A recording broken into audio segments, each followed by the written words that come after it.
хүн одоо ийм үлэн байд юм уу? Эсвэл одоо ингээд нөгөө баг залуугийнхаа дутууг гүйцээх гэдэг юм уу? 21 сая төгрөгийн үнэтэй хөргөгч. Одоо энэ хараа. Одоо Эрдэнэ зам компаниас 26 сая юм өгч. 26 сая. Эрдэнэ зам компаниас мөнгөний гаргацсан. Таг 258. Хайрлын тагны дангаар 250. Ямар шийдтэй. Аимшигтай гоц. Би нэг амьдралдаа нэг жи унж үзэх юмсан гэдэг л нэг мөрөөдөлтэй. Тэгэхээр бид хойдохгүй. Чи ажиллаа сайн хий. Ажиллаа сайн хийвэл болно шүү дээ. Тэгсэн чинь 2 жи авцсан. Одоо Монголын хамгийн том гэж ярьдаг SS Garden гэдэг одоо урд нэг Химийн төшин ажлын гой хотхон байдаг. Тий, нэг үнэтэй сайхан самбог. Тий.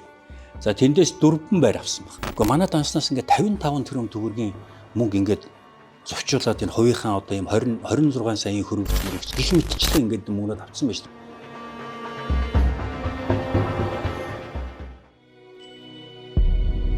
Зовчуулагч. 2007 оны хавар Сүхбаатар аймгийн уугуул Гомсөрөнгийн Үлзий дүүрэн хэмээх энэхүү залуу Бишрэлт хойлон компанийн төлөөлөн удирдах зөвлөлийн дарга Ариун Болттой анх их ойрын хүнээр нь дамжуулан танилцсан байгаа юм.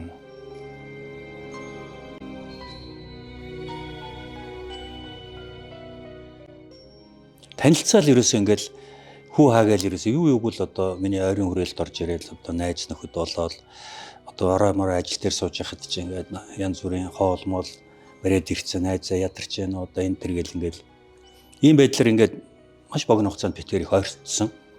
Гэр бүлийн найзууд болсон. Хүнтэй бол их ингээд наалдаж чаддаг. Хүнийг ингээд одоо айгүй өөртөө татдаг тийм бас их нарийн одоо аргатай ч гэдэг юм уу ийм л хүн байсан.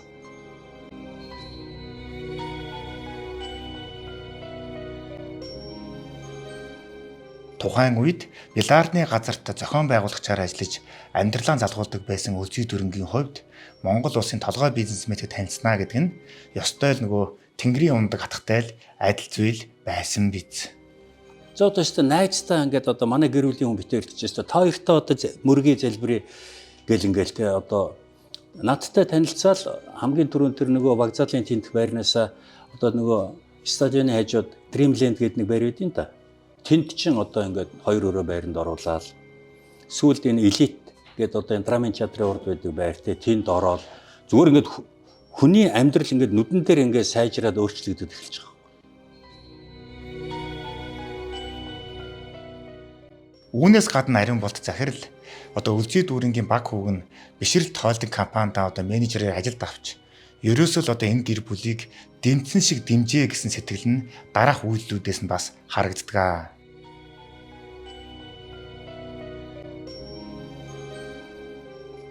Үлзий дүүрэн ч одоо намайг одоо миний хамгийн сайн найз одоо гээл ингээл манай баг хүү одоо хурмаа хийх гээд байна.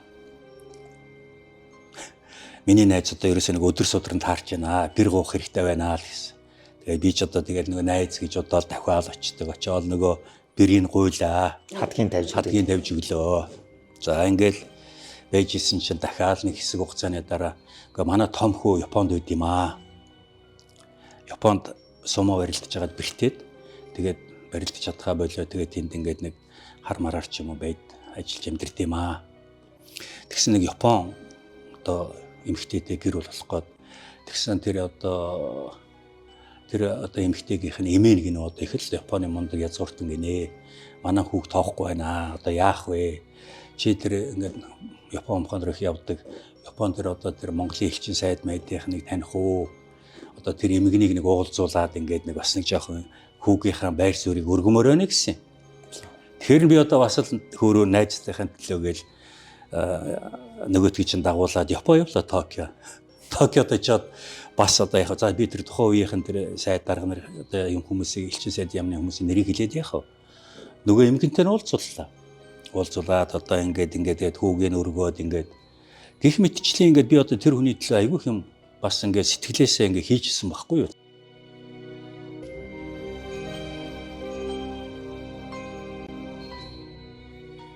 За ингэж явсаар 2011 онтой залгах үед Үлзий дүүрэнгийн амьдралд гинтийн эргэлт авчирсан дараах маш онцгой үйл явдал болсон байгаа юм. 2011 оны 12 дугаар сард Төрийн өмчийн дуудлага худалдаанаас нээлттэй тендер зарласан ийм дуудлага худалдаанаас Эрдэнэ зам гэдэг компанийг бид худалдаж авсан.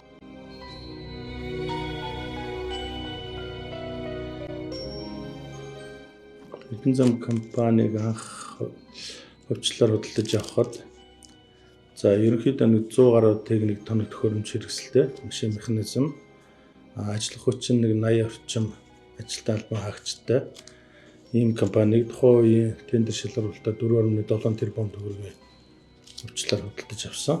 Ер нь бол энэ компани хамгийн гол үнд зүйл нь мэрэгсэн ажил гэсэн байсан. Инженер техникийн ажиллаж байна. Төрийн өмчийн хоргоноос нээлттэй тендер сонгон шалгаруулалтыг зарлаж ховжилсан энэхүү Эрдэнэ зам компани болвоос. Гэхдээ Эрдэнэ зам компани бол өөрөө их түүхтэй. За ер нь бол нэг 50 гаруй төрлийн туш зам, одоо 50 гаруй төрлийн зам гүүр барьсан ийм өөрийн түүхтэй Монголын анхны компаниудын нэг л дээ. Японы засгийн газрын тусламжаар Конеко гэж байхад Конекогоор дамжуулан Төв аймгийн Эрдэнэ замыг тавих мөн бусад төсөл хөтөлбөрүүдийг хийхээр Японы засгийн газрын тусламжаар 97 онд үүсгэн байгуулагдсан ийм компани. Тэгээд тухайн үед энэ замаа бариад ашиглалтанд албаасаар өгөөд өргөжлүүлэн үйл ажиллагаа явагдаж байгаад хувьцат компани юу шилжээд тэгэл хувьчлагдсан ийм л түүхтэй компани байна. За Япон улсын автозам ямар өндөр түвшинд тавигдгийг та бүхэн надаар хэлүүлдэггүй мэднэ. За тэгэхээр Японы тэр шилдэг инженеруудын удирдлага доор нь ажиллаад одоо талгадж туршлагажж мэдлэгдсэн одоо олон арван одоо Монгол инженер техникийн ажилтнуудтай энэхүү компанийг бишрэлт хойлдын компанийн худалдан авсан даруйдаал одоо техникийн шинжилгээг одоо их хэмжээгээр хийж ерөөсөө л Монголын хамгийн шилдэг автозамын компани болгоно хэмээн зорьсон байдаг. За Эрдэнэ зам компанидыг хувьчилж авснаас хойш 2013 онд биднээс энэ компанид хөрөнгө оруулалт хийж 50 гаруй нэр төрлийн сүүлийн үеийн шинээр замын салбарт хэрэгдэгдэж буюу одоо жишээ нь автогрейдер 3 ширхэг, Катын 336D экскаватор 5 ширхэг гих мэтчлэн 50 гаруй техникээр автопарка бүрэн шинжилсэн. Мөн ботлуурын үйлдвэр, түүний дагалдах боловсруулах үйлдвэрүүдийг шинжилсэн байдаг.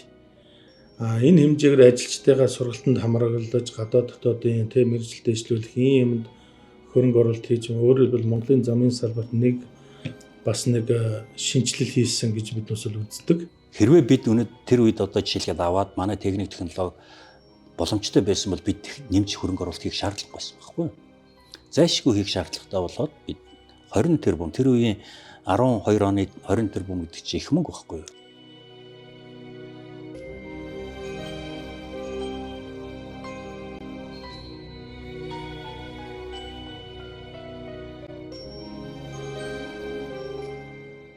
Тэгээ одоо гүйцэтгэх захирлаар хэнийг томилох вэ гэдэг асуудал яригадаад зүгээр би өөрөө санаачлаад бас одоо би бас нэг хүнд итгүүл ингээд аягүй итгэдэг. Одоо миний ганц одоо ойрын найз гэдэг утгаар нь үлзий дүүрэнг би санал тавьсан.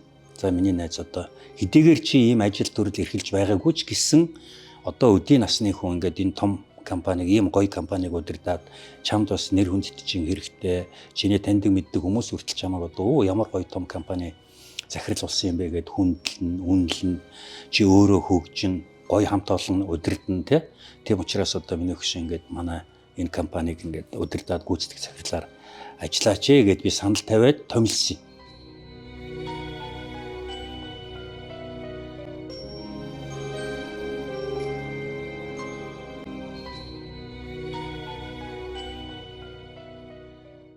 Өмнө нь компани удирдах байсан ямар ч түүхгүй автозамын одоо барилгын талаар ямар ч мэдлэг ойлголтгүй үзий дүрэн Эрдэнэ зам хэмээх энэхүү маш том Монголын хамгийн анхны одоо автозамын компани захирлаар томилогдсон өгсөн. За би өөрийнхөө төрсэн ихч оюун сүрэнгийн энэ компанийхаа ерхий нягтлан болгочоор томилогдмоор байна хэмээн ариун болт захирлаас гуйсан байдаг. Хов хүний зан гэх юм уу би ингээд нэг итгэсэнд айгүй итгэждэг байхгүй.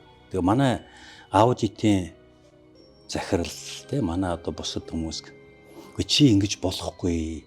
Юу яаж одоо ингээд төрсэн ихчдүү хоёрыг ингээд хамгийн гол мессен дээр тавиад байгаа юм бэ гэх.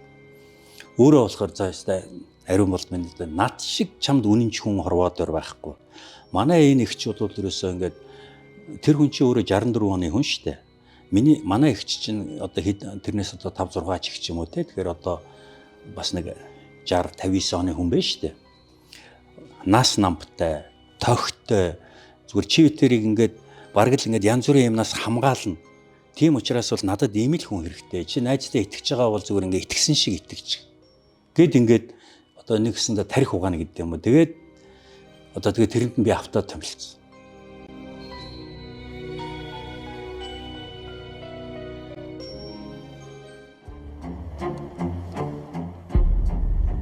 Хорлон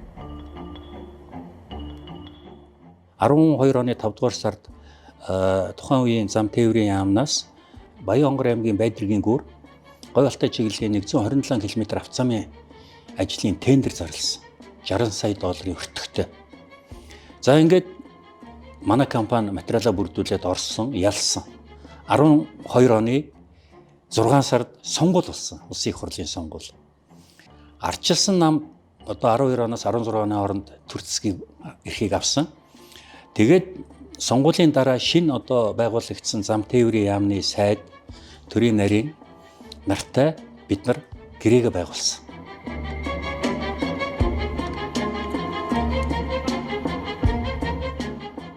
Тухайн үед бол нийт одоо төсөв төртгийн 30%-ийг урьдчилж өгдөг ийм нөхцөлтэй гэрээтэй байсан. Тэгээ хөгжлийн банкнаас тухайн үед үгсэгээр за таных одоо ингээд гэрээгээ байгуулсан нэхэмжлэгээ өгдансаа өг дараагийн 7 хоног танаа 30% урьдчилгаа шилжүүлнэ гэдэг. За ингээд бид ажилдаа гарах гэж байжсэн чинь байдгүй нөгөө хөгжлийн банк маань мөнгө өгдөг. Ингээд 2-7 хоног өнгөрлөө 3-7 бид нар чинь нөгөө замын ажил гэдэг чинь зөвхөн одоо зуны үйлрэлт юм дулаан үйлрэлт хийдэг ажил учраас бидэрт өдөр хоног бүр чухал байгаа байхгүй юу? Гэхдээ тэгээ яаваа юу болов гэсэн чинь одоо дээрээс танахыг одоо энэ мөнгөийг битээ өг гэж яана гэсэн. Гэхдээ бүр үнэхээр дураараа байгаа биз. Дээрээс битгий өгөө гэсэн одоо хуйлд байхгүй. Ер нь одоо ингээд учир замбраагүй ийм тайлбарыг хэлээд л одоо баруун 3 аймгийг хатуу учиртай автозамаар одоо холбох энэхүү асар өндөр ашиг бүгдтэй ажлыг зүгээр зогсоочихсон. Харин энэхүү ажлыг хийсэн тэрхүү хорлонд хүн хингээч гайхаад ингээд судлаад үзсэн чинь тухайн үеийн одоо ерөнхий сайд Алтан уяг засгийн газрын хуралдаан дээр тэгсэн гэж байна. За энэ Эрдэнэ зам гэдэг бол энэ ардын намын хөшөлтэй компани байна. Эднийхийг бол энэ ажлыг хийлгэхгүй. Энэ санхүүжилтийг зүүн талын аймагуудын зам дээр шилжүүлээ гэдэг юм чиглэл өгсөн гэж байна. Гэрээ байгуулад, шалгараад тийм ээ. Ингээд бүх юм ингээд бид чинь бэлтгэлээ базаацсан ингээд ийм байж хахад ингээд шууд одоо ерөнхий сайд гэдэг хүн улс төржөөл ингээд нэг ийм утгагүй шийдвэр гаргасан байна. Говьалтай ховд Баян Хөлгийн аймгийг хатуу учиртай автозамаар холбох одоо маш өндөр ашиг бүгдэлтэй энэхүү том бүтээн байгуулалтын ажлыг зүгээр л улс төржүүлээ зогсоочонгууд нь одоо нэгэнт хууль ёсны дагуу тендерт нь ороод шалгарсныхаа хувьд одоо Эрдэнэ зам компани өөрөөр хэлбэл бишрэлт хоолтын компанийн бол өөрсдийн чадах бүхнээ л хийж одоо энэ ажлаа хийж эхлүүлээ хэмээн тэмцсэн байдаг юм билээ. Тэгээ би нэг тухайн үеийн одоо тэр ерөнхий сайдын ахлах зөвлөх байсан ганс өх гэж байсан. Би ганс өх хийсэн. Дөнгөжийн ганс өх. Битээр бас гайгүй таньдаг харилцаатай. Гүй одоо ганс өх энэ ч одоо яаж байгаа юм бэ те? Тэр одоо замын ажил, бизнесийн салбар тэр улс төр ямар хамаатай юм бэ? Одоо эн чинь бид одоо ингээд өдөр хоног өнгөрөх тусам одоо манай ажил ингээд удаашрах, хоцрох юм гэрээгээр хүлээсэн үүргээ биелүүлэхгүй байх юм асуудал үүсээд байна. Чи одоо ахлах зөвлөхийнхээ хувьд ингээд хилээд ингээд зохицуулж өгөөч гэдэг юм бас нэг ярилцлага хийсэн. Тэгсэн мань хүн бол одоо тэр бол худлаа боломжгүй. Ер нь бол одоо энэ манай нам бол одоо энэ цаашид гэж байгаа шүү дээ. Цаашид төр барих нь ойлгомжтой тодорхой. Тэгэхээр бид одоо юм цэвэрлэгээ хийж байгаа. Ардын намынхныг ч цэвэрлэн, өөрсдийнхнийгөө ч цэвэрлэх гэсэн нэг иймэрхүү маягийн юм ярьсан.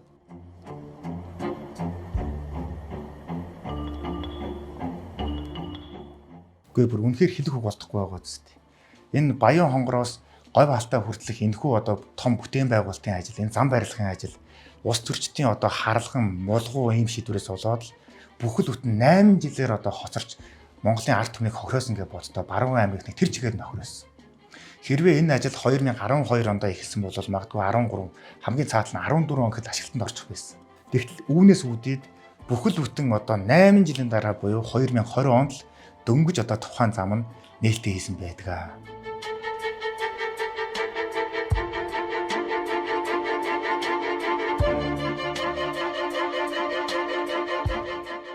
За улс төрчдийн харалхан бүдүүлэг энэхүү үйлдэл нь одоо улс орны хөгжлийг бүхэл бүтэн 8 жилээр хойшлуулсан ийм л мохо хорлонтой үйл ажил болсон.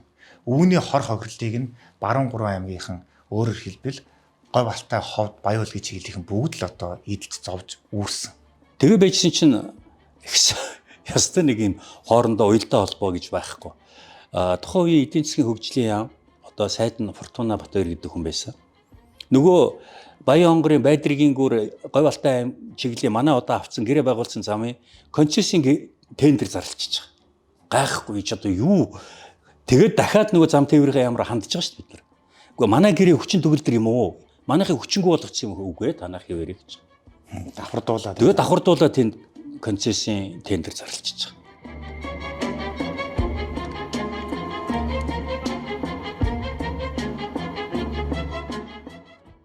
Тэгээд шүүхтгэс бүр арга байхгүй болсон. За тэгээд шүүхэд хандсан. За 3 шатны шүүхээр ингээд манах мэдээж ойлгомжтой шүү дээ. За эднийх мөн байна гэж гараад ирж байгаа. За ашгүй одоо нэг юм дууслаа. Одоо нэг ажиллаа хийж болдог байгаа гэдэг. Тэгээд хийх гэсэн чи яг 2 жилийн дараа эдийн засгийн хөгжлийн яам нь татан буугдаад эдийн засгийн хөгжлийн яамны чиг үүрэг аж үйлдвэрийн яам руу очсон. Халдсан Эрдэнэтнотор яа. За Эрдэнэт гэдэг нэг сайттай те. Ёстой нэг дампуу. Тэгсэн чинь нөгөө аж үйлдвэрийн сайд яам нь дахиад нөгөө 127 км зам дээр минь концессийн тендер зарлалцсан. Дахиад. Эрдэнэ зам компаниг улс төрийн шалтгаанаар хяхан хавчих ажил ганц үгээрээс дууссангүй. За яг энэ үед одоо яасан гэхээр бид нар энэ Төв аймгийн одоо нөгөө Дорногов явдаг замтай холбогдсон нэг сэргэлэнгийн нэг зам гээд байдаг да. Тий. За тэр зам дээр манайх бас тендерт нь шалгараад ороод ялсан. Бас манай ажлыг явуулаагүй. Хүчингү болгосон.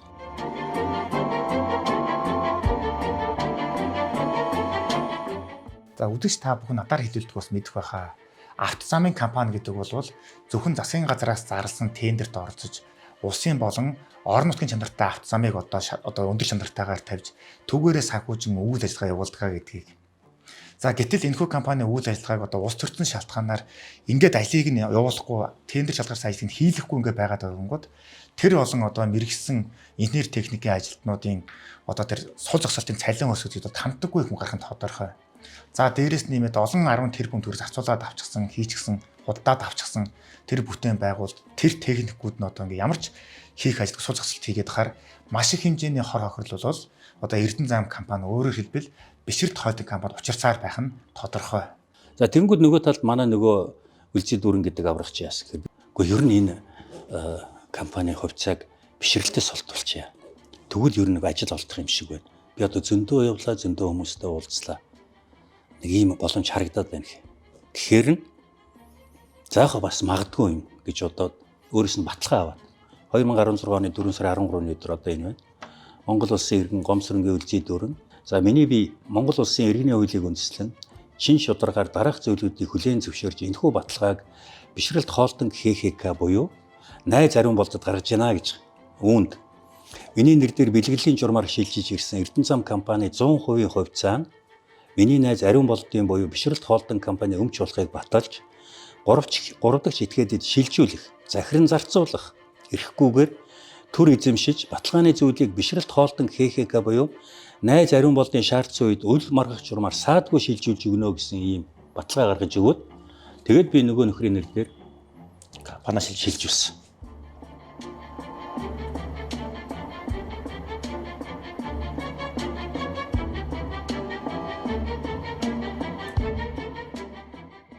Хэрвээ засгийн газар одоо улс төрчин шийдвэр гаргаад энэ компани үйл ажиллагааг нь доголдуулаагүй байсан бол магадгүй ийм зүйл хизээж болохгүй байсан. За ингэж л одоо Сүхбаатар аймгийн одоо гаралтай Гомсрынгийн үлзий дүүрэн хэмээх залуу одоо олон 10 тэрбум төгрөгийн техник тоног хөрөмжтэй, иж бүрэн автобаазтай, одоо зам барихад шаардлагатай бүх тоног хөрөмжийг иж бүрэн тоноглогдчихсан ланжгар том компанийг одоо нэгч төгрөгийн одоо хөрөнгө гарахгүйгээр өөрийнх нь нэрдээ шийдвэж авсан байдаг. Гэхдээ буцааж өгөх нөхцөлтэйгээр ямар ч маргаан маргаан гаргахгүйгээр эргүүлэн өгөх тохироотойгоор энэ одоо компани эзэн болсон гэсэн үг.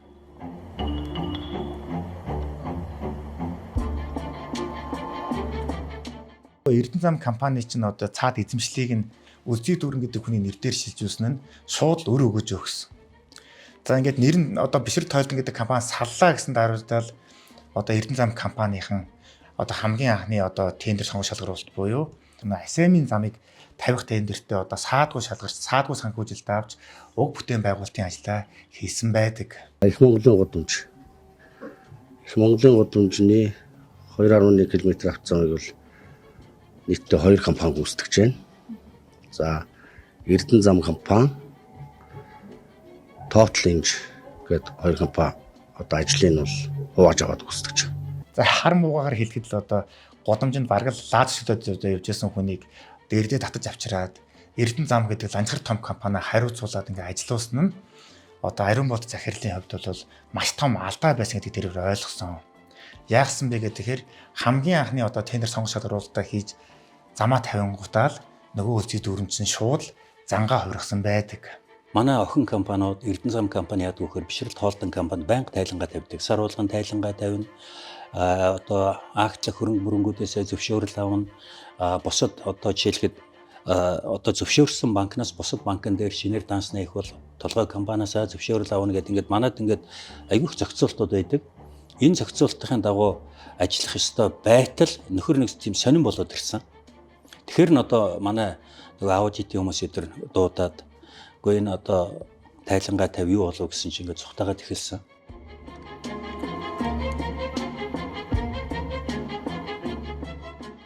(2017 оны 1 сард арай гэж 1 сарын 7-ны өдөр тухайн үед одоо тэр гүйцэтгэх захирал Үлзий дүүрэн, Дэд захирал Алтан туяа, ерөнхий нэгтлэн бодогч төрсөн ихч Оюун сүрэн гэдэг хүмүүсийн бүрэлдэхүүнтэй манай холдонгийн хурлаа хийсэн. Хурлаар одоо энэ протокол нь энд байж байна. Одоо энэ ингээд 2 өдөр хуралдсан. Энэ 2 хурлаар бол одоо нөхрийн тэр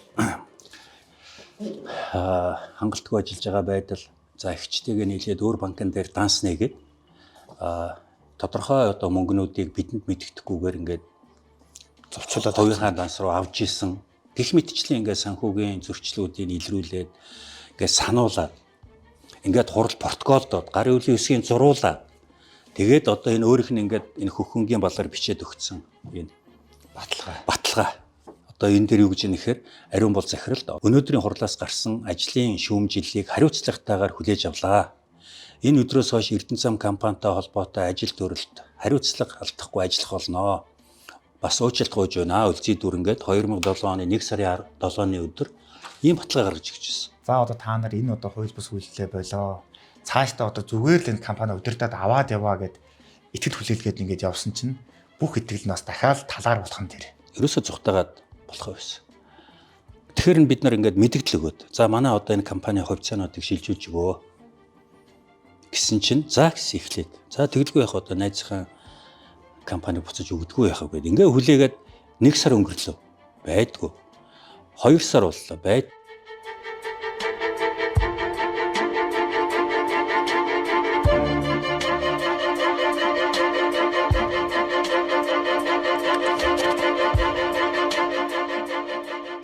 Одоо Эрдэнэ зам хэмээх компанийг одоо нэгж төгрөгийн хөрөнгө гарахгүйгээр одоо эргүүлж өгөх нөхцөлтэйгээр одоо нэр дээрээ төр шилжүүлэн авсан нөгөө Үлзий дүүрэн түүний төрсэн эгч Оюун сүрэн нар чинь тэгсэн чинь бүр оодож давраад 2017 оны 3 сард Бишрэл Тойлдон компанийн руу маш настай дараах алтан бичгийг бас өгсөн байдаг. За уг алтан бичигт тэр 17 оны 3 сард надад бичиг ирж байгаа шүү дээ. Тэр авгаагаас манай дүүгийн үүсгэн байгуулсан компани дотоод үйл ажиллагаанд битгий халдаад бай. Тийм ишч байх уу? Гэхдээ ер нь тийм хүн байх уу? Байх уу? Хүний өчнөө олон тэрбумын хөрөнгөн дээр ямар ч мөнгө төлөхгүйгээр эзэн суучаад ингээ бааварлаа хийж идэг тий. Тэгэхээр анханасаа эднэр ингээд зохион байгуулалттайгаар манай компаниг ер нь ингээд нэг боломж гарвал авчий гэсэн ийм л зорилготой орж ирсэн. Тэгээд 17 оны 3 сард 10 барагдаад бид цагдаад хандсан. 17 оны 3 сараас 23 оны 7 сар хүртэл ингээд бүтэн 7 жил одоо ингээд энэ хүнээс компани буцааж авах гэж одоо бид нар нэрээ хууль шүүхийн бүх л шатаар явсан. Прокуророос 3 удаа хэргийг хэрэгсэхгүй болгосон. За анхан шатны шүүхээс 3 удаа хэргийг мөрдөн байцаалтанд прокурорт буцаасан. За давзаалт шатны шүүхээс 2 удаа, улсын дээд шүүхээс 2 удаа анхан шатны шүүх рүү буцааж шийдвэрлсэн. Ингээд эцсийн байдлаар 2023 оны 5 дугаар сард улсын дэд жүхээ шийдвэр гарч шийдвэр шийдвэрлэгдсэн. Хэрэг маргаан эцэслэгтэн шийдвэрлэгдсэн.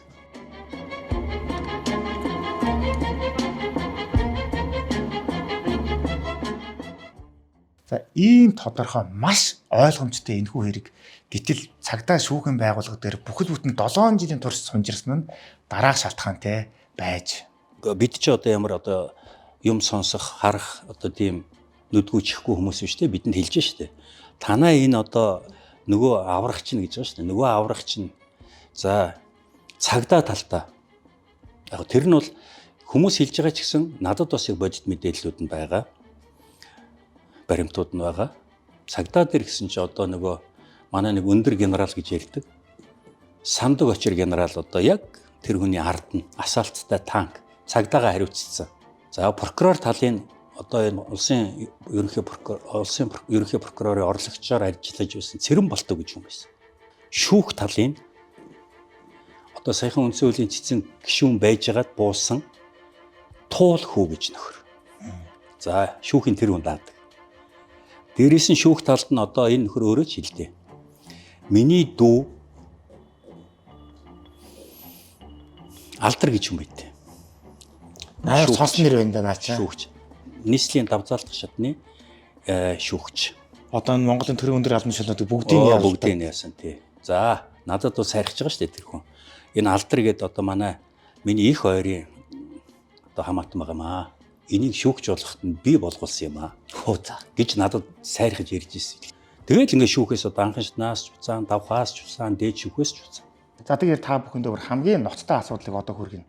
За энэ юу вэ гэхээр Чингэлтэй дүүргийн эрүүгийн иргэн анхан шатны шүүх 2022 оны 11-р сарын 25-ны өдөр Үлзий дүүрэнд холбогдох гин буруугийн асуудыг хэлэлцээд за халиун гэдэг шүүх шийдвэрээ гаргасан байдаг.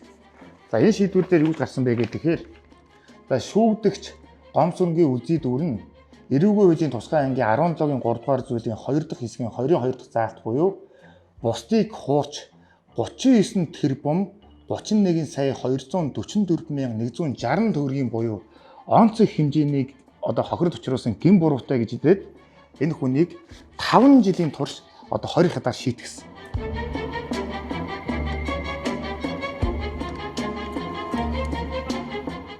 Одоо 11 сарын 25-ны өдрийн шийдвэрийг шоронд хоригчлаа шүү дээ. Шоронд хоригцсныхын дараанаас ахуулаад нөгөө Эрдэнэ зам компанийн данснуудаас онцгой хэмжээний хөрөнгө мөнгө гарч ирсэн байдаг. За тухайлбал түүний төрсөн эгч оюун сүрэн нь 11 сарын 21-ний өдөр 1 тэрбум төгрөгийг бэлнээр.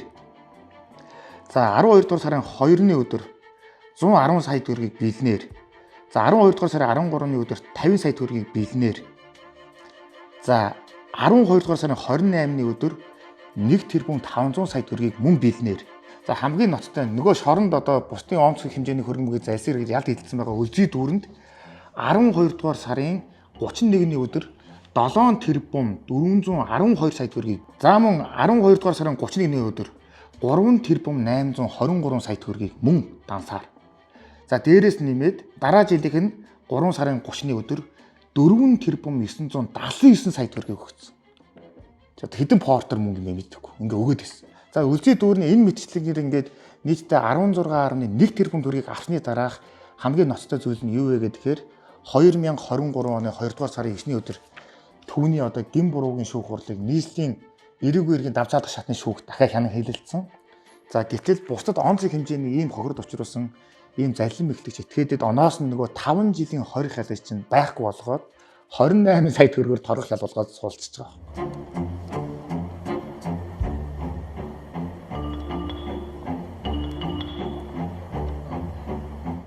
Үндсэндээ одоо манай компани мөнгөөр л миний эсрэг л ингээд юм явуулаад байгаа. Бүр ингээд мөнгөчдсөн. Бүр ингээд аимшигтай. Тэгээ би бол үнэхээр одоо анх бол ийм амархан ойлгомжтой юм бол зүгээр нэг одоо барыг хөдөлчөнд сарын дотор шийдэгдэж чинь гэж бодсон чинь 7 жил үргэлжилсэн. Одоо эцсийн нэг юм шударгаас нь ялаад шүүхийн шийдвэрийн дагуу нөгөө компаниа буцаагаад авсан чинь сая бид нар компани авчиад ингээд данс масаа шалгасан. Тэгсэн манай компани данснаас 17 оноос 23 оны 7-8 сар хүртэх хугацаанд данснаас цэвэр одоо зүгээр бэлнээр авсан 55 тэрбум төгрөг авсан баг. 55 тэрбум төгрөг.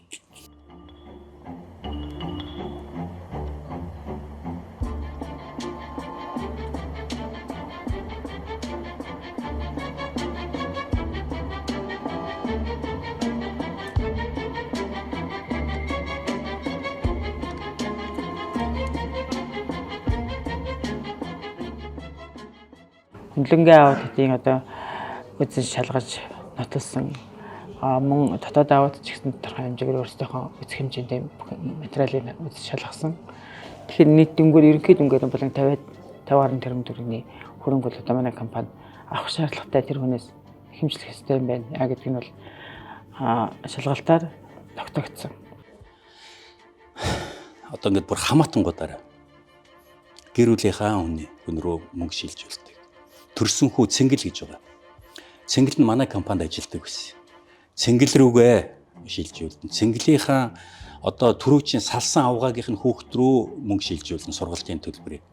За ингээл тэр ерөнхий нэгтлэн бодогч эгчийнхаа хүүхдийн данс руу компани мөнгийг шилжүүлнэ.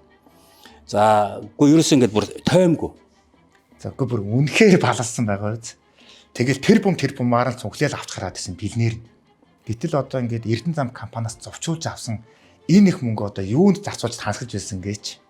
Вокзалын хойно 2 өрөө байранд амьдарч исэн хүн чинь одоо Монголын хамгийн том гэж ярьдаг SS Garden гэдэг одоо урд нэг Тэмээтэй шинэ ажлын гой хотхон байдаг. Тий, нэг үнэтэй сайхан самбог. Тий.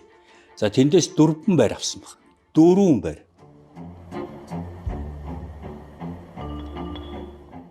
Тэгээ надтай ажиллаж байхдаа бол тэгдэг байсан. Гэхдээ найз нь одоо ингээ миний нэг тийм мөрөөдөл байт юм аа. Би нэг амьдралдаа нэг G унж үзэх юмсан гэдэг л нэг мөрөөдөлтэй. Тэгэхээр би тухайд ихгүй. Чи ажиллаа сайн хий. Ажиллаа сайн хийвэл болно шүү дээ. Тэгсэн чинь 2 G авцсан. Хүн одоо ийм үлэн байд юм уу? Эсвэл одоо ингээд нөгөө баг залуугийнхаа дутууг гүйцээх гэдэг юм уу?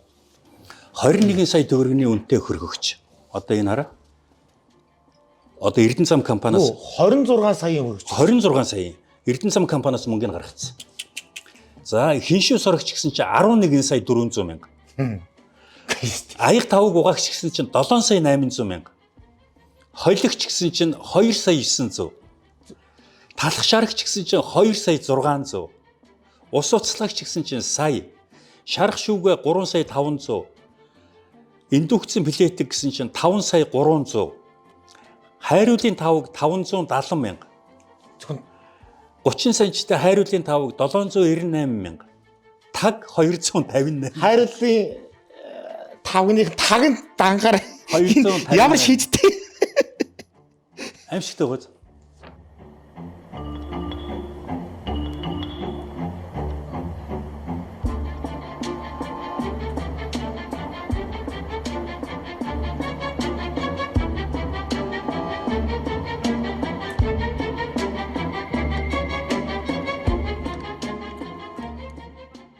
Нэгэнт өөрөө хөдөлмөрлөж олоогүй тий.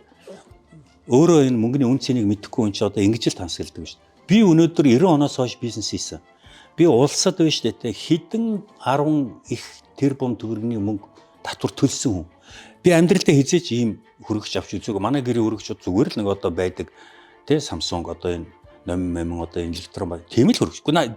Тийм багтал болоо шүү дээ. Тэгэхээр үлзий дүүрэн хэмээх этгээдийн одоо Эрдэнэ зам компаниас зовчуулж авсан одоо хулгайлж авсан хөрөнгө мөнгө нь ганцхан өвгөр хязгаарлагдсангүй. Үгүй манай одоо компани тэр юу вэ штэ Тэнгэр Плаза гэдэг одоо нэг нохойтой хөшөө байдаг да Баянзүрхт үүрэгт. Тэрний хойд талд манай 3 га газар байдаг байхгүй юу? Манай офистай. Манай одоо нөгөө техникүүд хадгалдаг. Тэр газрыг өөрийнхөө одоо төрсэн ихчийн нөхрийн компани руу өөрийнхөө хүүхдээр шилжүүлсэн байна. Тэр гадны дангаараа бол 10 тэрбум хөргөл. Бай юу 10 байтгаа болно одоо.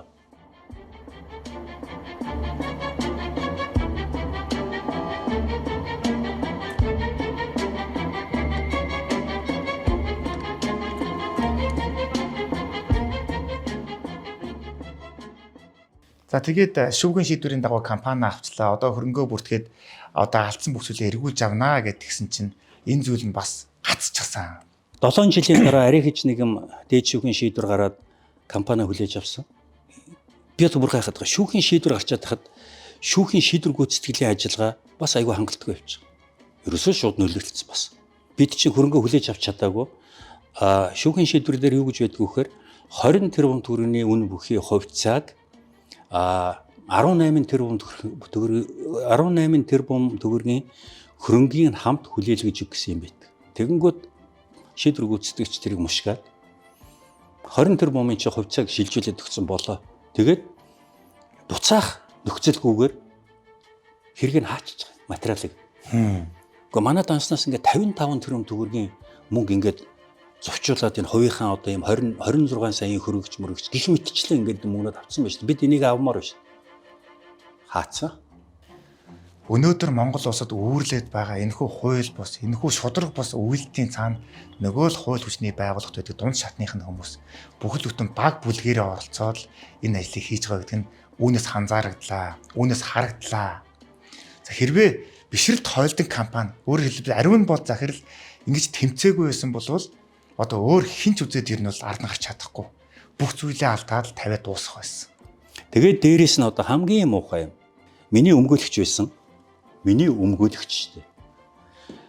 Хүн миний эсрэг ажилласан. Одоо мантах гэдэг өмгөөлөгч одоо энэ хүмүүс бүгд мэднэ.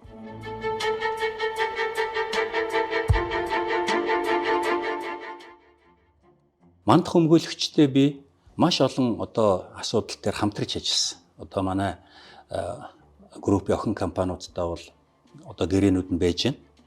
Би зүгээр Эрдэнэ зам компанитай холбоотой хэсгийг л яриа. Нөгөө эдийн засгийн хөгжлийн яам чинь концессийн тендер зарласан гэсэн шүү дээ. Концессийн гэрээг нь хүчингү болгохын тулд би мантах өмгөөлөгчийг тэрэн дээр томилсон. Тэгээ гэрээ байгуулад. Тэгээд би тэр ажлынх нь хөлсөнд өөрийнхөө унжсэн дөнгөж худалдаж авсан. MSM компаниас дөнгөж худалдаж авсан цоошин G500 машинаа би мантах өмгөөлөгчд ажлын хөлсөнд нөгөж байгаа. Одоо энэ өмгөөлөгч нар бол мэдэх баха хин мантах өмгөөлөгч нэг G500 унаал яваад байсан. Ямар амар өндөр төлдөг хүмүүс төлж өгсөн. Тэ? Би за ингээд амжилттай болгоно шүү. Тэгээд бас нөгөө манай бусад компаниудын юм дээр явдаг учраас яг дараа нь нэгтгэе тооцоо моцоо байвал бодчихоо гэд би ингээд урьдчилаад өгчөж байгаа шүү дээ илүү. За би өмгөөлөгч хүний одоо үн хөлсийг бол мэдэхгүй л дээ. Тэгтэл одоо цоо шин Benz G class 500 гэдэг одоо тэр асар өндөр үнэтэй тэр тансаг машиныг одоо ажлынхаа хөлсөнд авна гэдэг бол ер нь бол маш өндөр дүндээ орох тийм ажил гэж ойлгож байгаа. Гэтэл хүнээс тэр хэмжээний хөрөнгийн тэр хэмжээний цалингус урамшуулыг авчихсан хэрнээ одоо урам гэдэг нь одоо юу гэсэн ч үг юм.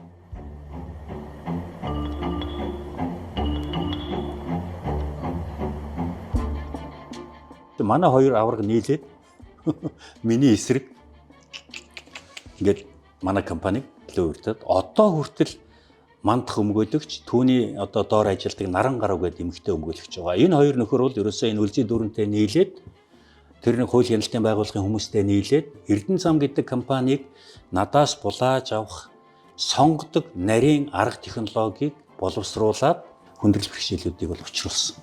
Энэхүү нэвтрүүлэг маань Монгол улсын одоо хууль шүүхийн салбарт үүрлсэн тэрхүү авилга одоо ямар өндөр түвшинд хүрч төгөлдрснийг та бүхэнд бас ойлгуулсан байхаа.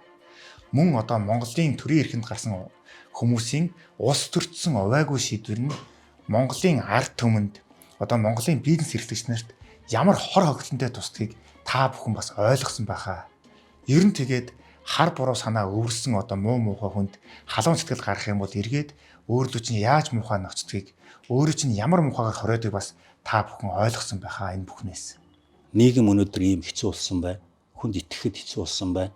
Дээрээс нь одоо ерөн зүгээр өөрийн одоо яг дотны хүн бай, гадны хүн бай хамаагүй ерөн тэр аливаа зүйлүүдийг яг ном журмын дагуу гэрээ контрактаа хийгээд өгч болох юм байна, болохгүй юм байна. Энэ хэмжээ хязгаартаа л байх хэрэгтэй юм байна шүү гэдгийг л хэлмээр байна.